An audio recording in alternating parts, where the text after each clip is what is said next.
My wife said she was moving in with her ex for 30 days. I didn't argue. I didn't beg. I opened my calendar and started a countdown. The coffee maker gurgled to life at 3 a.m., same as every night this week. My wife, Isa Suitcase, sat by the door like a monument to everything falling apart. She walked into the kitchen already dressed. Hair done. Makeup perfect. "You're up," she said. "Couldn't sleep. Big day, right?" Moving in with Doug to help him recover. She got defensive immediately. "It's not like that, Trent. He's genuinely struggling. Someone needs to help him right now. And that someone has to be my wife. Don't be dramatic. It's temporary." I pulled out my phone and opened our shared calendar. Put it in the calendar. Start. End. 30 days. She stared at me, waiting for the explosion, the begging, the threats. Instead, I just waited. Fine. March 15th through April 14th. 30 days exactly. Perfect. She wanted to prove it was nothing, so she wrote it down. Clean dates, clean lie. Our 17-year-old daughter, Leia, walked in. "Dad, you need to be reasonable. Mom's trying to help someone who's sick." Absolutely. Very charitable of her. "So, you're okay with it?" "I'm okay with a lot of things. Your mom made her choice. I respect that."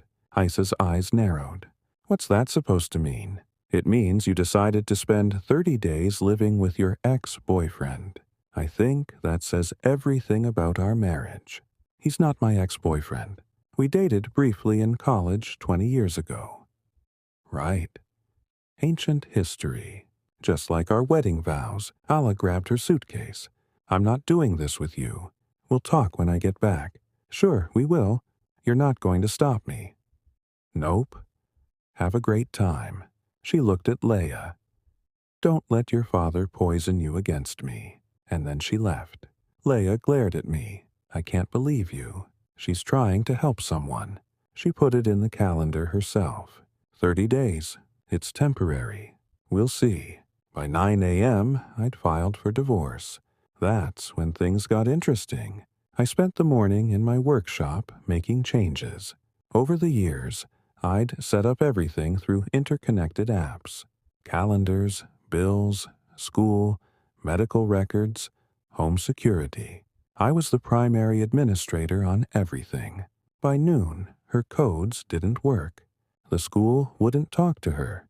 And every family notification went to me. Simple, clean, effective. My phone started blowing up around 11. 7 missed calls. A string of increasingly frantic messages. "Why aren't you answering?" The school called about Leia's field trip. They said I'm not authorized. "What did you do to the house?" None of my codes work. I met my best friend Richie at the diner for lunch. He slid into our usual booth with a grin. "So, what's the real story with Isla and Doug?" She says she's helping him recover. Needs 30 days of her undivided attention. Richie snorted. "That's interesting, considering I saw Doug at Murphy's Bar last weekend looking perfectly healthy, buying rounds, bragging about expanding his car lot. Got some big investor lined up." That made sense. Doug Hennessy ran a used car lot, always one step from bankruptcy. There's something else. My cousin works at the bank. Doug's been making large cash deposits lately. Large enough the bank had to file paperwork. My phone rang. "Isa," I answered. "What did you do?" Her voice was sharp, angry. "I can't access anything. I updated our household system. Since you're living somewhere else for 30 days, I figured you wouldn't need access to our house." "That's ridiculous. I'm still Leia's mother." "Absolutely. And if Leia needs anything, she can call me or you can call me and we can discuss it." "Trent, what are you doing?" "I'm respecting your decision. You wanted 30 days without distractions. I'm helping you achieve that." I hung up. That's when I noticed something that made my stomach drop. Richie leaned forward. "What?" "Those cash deposits Doug's been making.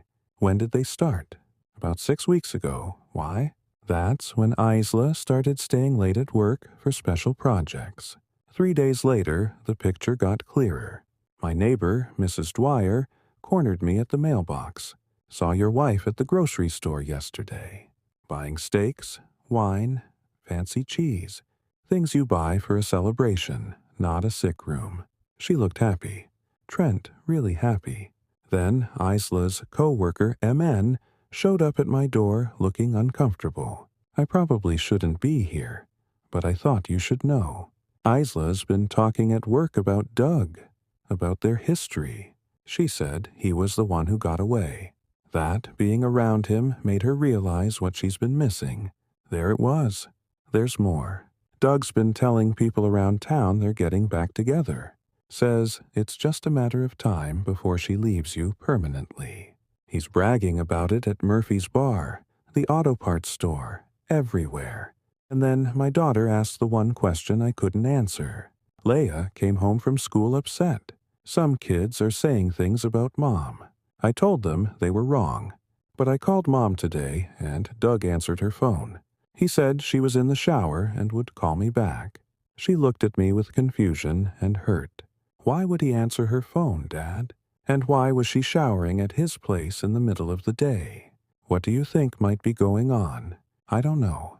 Maybe there's an innocent explanation. We both knew there wasn't. My phone buzzed. Unknown number. A photo of Isla and Doug at a restaurant in the next town. Sitting close, holding hands across the table. Message said, "Thought you should see this." I showed Leia. She stared at it before handing back my phone. She lied to us. Yes, she did. I thought the worst was over until I saw the bank statement. I drove to the bank and requested account records. As primary account holder, I had the right. The statements told the whole story. Isa making regular transfers from joint savings to her personal checking. Then checks to Hennessy Automotive Consulting. $15,000 over 6 weeks. That evening, I sat outside Doug's car lot with binoculars. Through his office window, they weren't acting like nurse and patient. They were acting like a couple planning a future. Isla at his desk on a laptop. Doug behind her with hands on her shoulders. Both smiling, both relaxed. I took photos with timestamps. Richie called the next morning. I did more digging. Doug's investor pulled out last week when they looked at his books. Now he's in worse shape than when this started. And get this, my cousin said those cash deposits. They match perfectly with Isla's withdrawals. So she's been funding his business for weeks. Not his business, his gambling debts. What Doug's irregular at Atlantic City has been for years. Word is he owes some serious people serious money. Friday afternoon, the school called. Leia had been in a fight with a student who made comments about her mother. I picked her up early and took her for ice cream. Everyone's talking about it about Mom and Doug. About you filing for divorce. I'm sorry you're dealing with that. Did you have to file so quickly? Couldn't you work things out? I pulled out my phone and showed her everything. Bank statements, photos from Doug's lot, text messages, evidence of a relationship planned long before the nursing mission. She really planned this whole thing. Yes, I feel so stupid for defending her. You're not stupid. You're loyal. That Saturday was the annual charity picnic. The whole town gathered at Riverside Park. This year, they got more than they bargained for. I didn't plan what happened next. Sometimes the truth just has a way of coming out. Isa and Doug arrived around noon holding hands, sharing food, acting like people with nothing to hide. They sat near the front during the community presentations. Mrs. Dwyer was sitting behind them. She didn't whisper quietly. Is that Trent's wife with Doug Hennessy? I thought she was taking care of him because he was sick. He doesn't look very sick to me. They look pretty cozy, actually. More people noticed. Phones came out. Someone took a photo. Then Doug made his mistake. He kissed her right there in front of everyone. That's when the countdown stopped being private. The whispers got louder. Someone's teenage daughter. One of Leia's classmates stood up. "Mrs. Ardell, aren't you still married? My mom said you moved in with him to help him recover from being sick. Is that what recovering looks like?" The crowd went quiet, everyone staring. Isa's face went pale. Doug looked around, realizing they'd been caught. Someone else called out, "Hey, Doug, I heard you were telling everyone at Murphy's that you stole another man's wife." "That true?" Another voice. "Yeah. And didn't you say Isla's been giving you money? My brother works at the bank. He said you've been making some interesting deposits." It spiraled from there. The crowd turned on them. Questions flying, accusations, phones recording everything. Isa tried to leave, but people blocked the path wanting answers. Doug attempted to push through and tripped over a cooler, landing face first in someone's potato salad. The crowd erupted. Within minutes, it was all over social media. I watched from the back, then walked to my truck. My phone buzzed with texts. "Richie, holy crap, man. Isa's boss was there, saw everything. She's definitely fired." I drove home and turned off my phone. In 12 days, Isa's 30-day mission would be over. But everything had already changed. The call came on day 28. Isa sounded desperate. "Trent, we need to talk." "Really talk?" "I'm listening. Not over the phone. Can we meet somewhere private?" "There's a motel on Route 9. The Pine View Inn, room 12, tonight at 8 hours." The Pine View was exactly what you'd expect. Faded paint, broken neon. Also, where Doug had been living since his house went into foreclosure. "I'll be there." What Isa didn't know was I wasn't coming to negotiate. I was coming to end it. I arrived at 7:45. Isa's car was there with Doug's truck. I knocked at 8. Isa opened the door looking surprised, but trying to appear confident. "Thank you for coming. Wouldn't miss it." The room was set up carefully. 2 chairs facing each other. Doug sat on the bed, trying to look casual but obviously nervous. Before Isla could start her rehearsed speech, I pulled out my phone. "Before we talk, I want you to hear something." I played the recording. 3 days earlier, Doug had called me drunk and angry after his creditors found him. In it, he admitted the whole recovery story was his idea, a way to get Isla to leave me and bring her money. He bragged about manipulating her emotions, laughed about how easy it was. The color drained from Isla's face. "Doug, tell him that's not true." Doug was already putting on his jacket. "This party's getting too crowded for me." He headed for the door, but I stepped in front of him. "You're not going anywhere. There are some people outside who want to talk to you about those gambling debts." Through the window, we could see 2 men in expensive suits standing next to a black sedan. Doug's face went gray. "You can't do this. The only thing you need is to face consequences, just like Isla's about to." That's when Leia walked in. She'd been waiting in my truck. Isa stood up. "Honey, I can explain." Leia's voice was calm but cold. "Was any of it true? Were you really trying to help him? Or was this all about getting away from us?" Isa looked at her daughter, then at me, then at Doug, trying to figure out how to escape. "I don't know. I thought I was helping him, but maybe I was just helping myself feel important again. And was it worth it?" Isla looked around the shabby motel room. "No, it wasn't worth any of it." I put my arm around Leia's shoulders. "Then I guess your recovery is complete." We walked out, leaving Isla alone with her choices.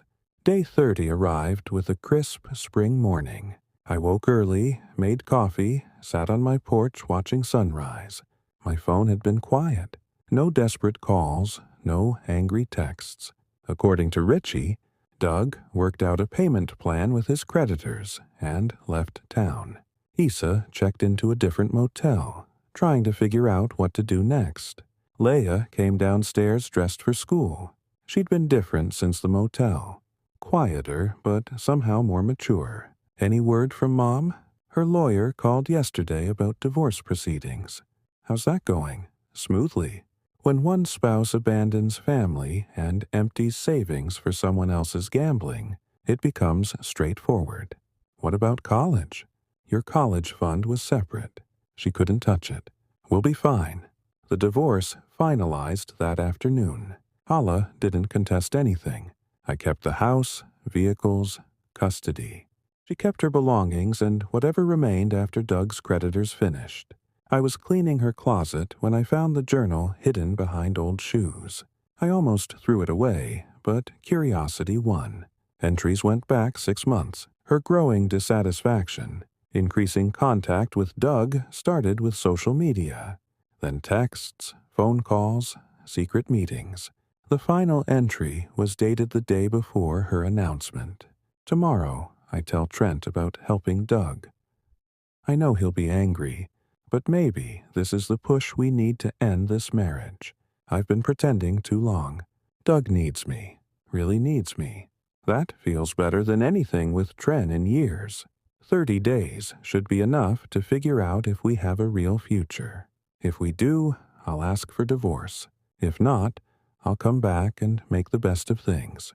Either way, I'll know. She'd been planning this for months.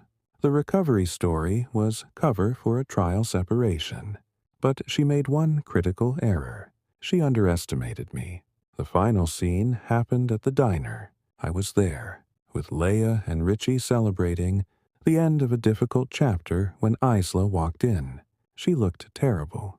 Wrinkled clothes, unwashed hair, strange showing on her face.